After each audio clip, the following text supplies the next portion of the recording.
আমার মনে হয় অনেক বেশি সংস্কারের জায়গা এখনো বাকি আছে।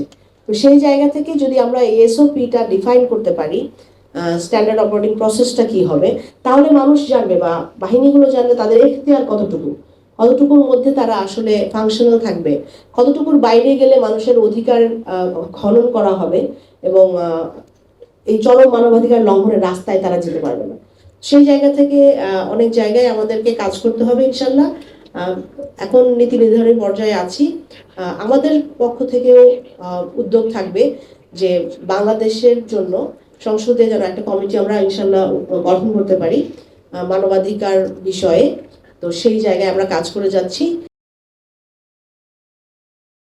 হ্যারাসমেন্ট গুলো আসলে যে গুম হয়ে যাওয়া ব্যক্তি যে তাকে যে শুধুমাত্র নির্যাতন করা হচ্ছে, আপনারা জানেন এর পরবর্তীতে আমাদের ইনকোয়ারি কমিশন, গুমের জন্য যে ইনকোয়ারি কমিশন গঠন করা হয়েছিল 24-এর পরে, সেখানে অনেক তথ্য উঠে এসেছে যেখানে আয়নাঘরগুলোর মধ্যে কিভাবে তাদেরকে টর্চার করা হতো, কিভাবে রাখা হতো মানুষকে সপ্তাহখানেক বা মাসখানেক বা বছরখানেক। যারা জীবিত ফিরত এসছেন গুম হয়ে যাওয়ার পরে তাদের তথ্য মতে আমরা সেই বর্ণনাগুলো আমরা কিন্তু জানতে পারি, এখন সবাই জানেন আপনারা। তো আমাদের যে জানাটা ছিল আমাদের ভাইদেরকে তুলে নিয়ে যাওয়ার পরে সত্যটা জানার যে আন্দোলনটা আমাদের ছিল, এই আন্দোলনটা এই গুমের ক্ষেত্রে আসলে দেখা যায় যে এই যে পোস্ট জেনারেশন ট্রমার মধ্যে চলে যাচ্ছে এটা এখন। কারণ হচ্ছে 24-এর পরে কিন্তু আমরা কেউ না কেউ কোনো উত্তর পেয়েছি যে আমরা হয়তো জানি কেউ যদি শহীদ হয়ে থাকেন তার হয়তো একটা কবর আছে, কিন্তু যারা গুম হয়ে গিয়েছিল সেই মানুষগুলোর আসলে শেষটা কোথায় ছিল, তারা কোন সিক্রেট ডিটেনশন সেলে ছিল, তাদেরকে নির্যাতনের সময় কারা ছিলেন, এবং যেই বর্ণনাগুলো আমাদের ডকুমেন্টারিতে চলে এসছে ইনকোয়ারি কমিশনের, সেইখানে বর্ণনা করা হয় যে তাদেরকে এমনভাবে এমন সব ডিভাইস ছিল, রিভলভিং চেয়ার বলেন, তারপরে ইলেকট্রিক শক দেওয়া হতো, মেটাল রড দ্বারা উপরে ঝুলিয়ে সিলিংয়ের সাথে ঝুলিয়ে মারতে মারতে হয়তো একটা সময় তারা বেঁচে থাকতো কিনা সেটা সন্দেহ। তো এই যে ভয়ঙ্কর রকম সব বর্ণনা, তারপরে তারা লাশকে কেটে মাছ নদীতে, মাছ সাগরে নিয়ে ফেলে দিতেন এবং সেগুলোর অনেক প্রমাণাদিও তারা ওখানে পেয়েছেন এবং সেই তথ্য প্রমাণের ভিত্তিতে এখন আইসিটি ট্রাইব্যুনালে কিন্তু বিচার চলমান আছে।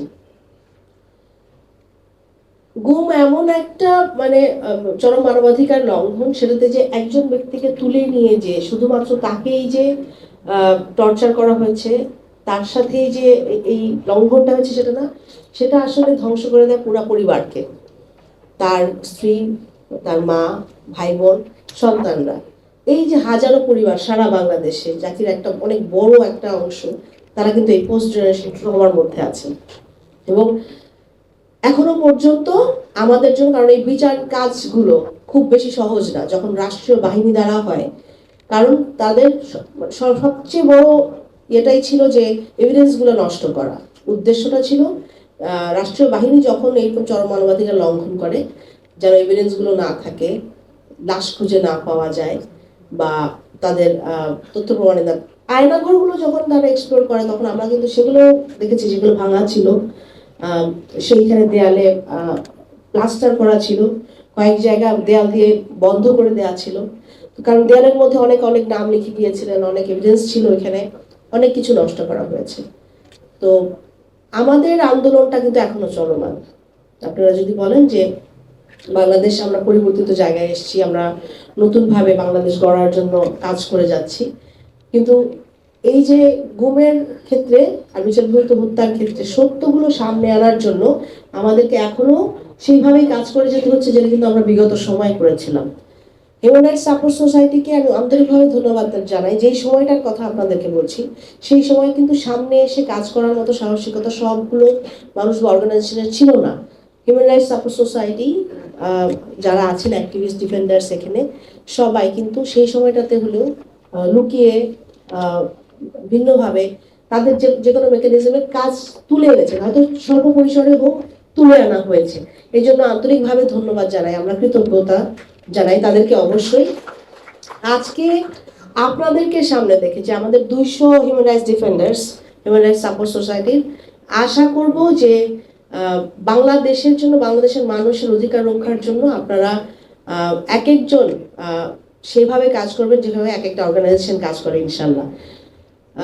এই কাজগুলো করার ক্ষেত্রে আমরা যখন দেশের জন্য কাজ করি, আমরা যখন দেশের মানুষের জন্য কাজ করি, সেই ক্ষেত্রে কিন্তু আসলে উদ্দেশ্যটা থাকে যে পরিবর্তন আনা, উদ্দেশ্যটা থাকে যে ন্যায় বিচার প্রতিষ্ঠা করা এবং পরবর্তীতে যেন এই চরম মানবাধিকার লঙ্ঘনগুলো আর না হয় সেই দিকে আমাদের কাজ করে যাওয়া। পরবর্তী কাজটা হয় সচেতনতা বৃদ্ধি করা সামাজিক ক্ষেত্রে, এবং এটা শুধুমাত্র তখনই সম্ভব যখন ন্যায় বিচার আমরা নিশ্চিত করতে পারি। তো আমরা আমাদের দেশের এখন যে অবস্থা দেখতে পাচ্ছি, 1.5 যুগেরও বেশি সময় ধরে যেই হত্যাযজ্ঞ চলেছে, আপনারা জানেন বলপূর্বক গুম, বিচার বহির্ভূত হত্যার পাশাপাশি আপনারা শাপলা ম্যাসাকারের কথা জানেন, আপনারা পিডিআর হত্যাকাণ্ডের কথা জানেন, আপনারা এই যে রামিসা থেকে শুরু করে ছোট যে বাচ্চা, এটা কিন্তু চলমান আছে, এটা কিন্তু এখনো পর্যন্ত সংখ্যা কিন্তু কমেনি। বর্ডার কিলিং এর কথা বলে গেলেন কিছুক্ষণ আগে আমাদের হিউম্যান রাইটস সাপোর্ট সোসাইটির একজন সদস্য। এই যে হত্যাকাণ্ডগুলো, অপরাধগুলো চলছে, মব সৃষ্টি করা হচ্ছে বিগত 24-এর পরে, এটা আমরা দেখতে পাচ্ছি নাম্বারটা বেড়ে গেছে। তো সেই জায়গা থেকে আমি বলতে চাই যে এই প্র্যাকটিস, এই কালচারগুলো বন্ধ করতে হবে। এইটা বন্ধ করার জন্য আমাদেরকে যতটুকু এগিয়ে আসা দরকার, যতটুকু কাজ যদি বাড়ানো দরকার লাগে, আমাদেরকে আসলে সেইভাবে কাজ করতে হবে। আমরা জানি যে বাংলাদেশের এই মানবাধিকার রক্ষার জন্য একটা শক্ত মানবাধিকার কমিশন দরকার, এক বিচার বিভাগের স্বাধীনতা দরকার, এবং আমরা আরো মনে করি যে সংবাদ মাধ্যমগুলোর যে মত প্রকাশের স্বাধীনতা, সেগুলো দরকার, তাহলে সত্যগুলো সামনে চলে আসবে। আর আরো একটা, এই সময়টাতে বাংলাদেশ যখন ট্রানজিশনাল ডেমোক্রেসির মধ্য দিয়ে যাচ্ছে, আমরা অনেকভাবে আরেকটা জিনিসের সম্মুখীন হয়েছি, যেটা হচ্ছে অনলাইন মিডিয়াতে যেই অপপ্রচারগুলো, সেই জিনিসগুলো সত্য তথ্যগুলোকে আসলে সামনে আসতে দেয়নি। তো এই জায়গাগুলোতে আমাদের কাজ করার কিন্তু অনেক জায়গা আছে, যে বিভিন্ন সময়ে যেই অপপ্রচারগুলো সামনে চলে আসে, এইগুলোকে রুখে দিতে হবে, আসলে এগুলোকে বন্ধ করতে হবে অনলাইনে। এইটার দ্বারা যে শুধুমাত্র সত্য বা অপপ্রচার হচ্ছে সেটা নয়, এটাতে নারীদের, আমি বলবো বিশেষভাবে, বিভিন্নভাবে হ্যারাসমেন্টের শিকার হতে হচ্ছে। আর একজন মানবাধিকার কর্মী হিসেবে রাজনীতিতে আসার পরে এই জিনিসের মাত্রাটা মনে হয় অনেক বেশি বেড়ে যায়। তো সেই জায়গা থেকে করার অনেক কিছু আছে, আমরা চিন্তা করবো, ইনশাল্লাহ আশা করব যে বাংলাদেশে সামনের সময়টাতে আমরা যে আন্তর্জাতিক সনদগুলোতে জাতিসংঘের বাংলাদেশের স্বাক্ষর করেছে, সেইগুলোর রক্ষার্থে সেই স্ট্যান্ডার্ডে কাজ করে যাবে, এবং আমাদের দেশের ভাবমূর্তিটা যেন আমরা আরো ভালো মতো ধরে তুলতে পারি। কারণ মানবাধিকার রক্ষার ক্ষেত্রে কিন্তু এখন অনেক অর্গানাইজেশন এভাবে কাজ করে যাচ্ছেন।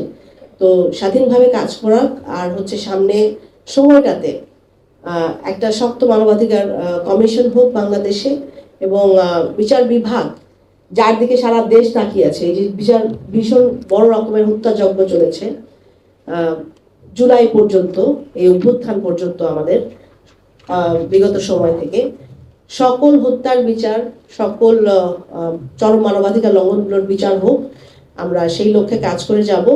এবং আমরা চাই না আসলে বিচার বহির্ভূতভাবে আর কোনো হত্যা আমাদের দেশে আসুক, হোক বা কোনো বাহিনী দ্বারা, এবং সেটা রোধ করবে প্রত্যেকটা আইন প্রয়োগকারী সংস্থার এসওপি ডিফাইন করাটা খুব বেশি জরুরি।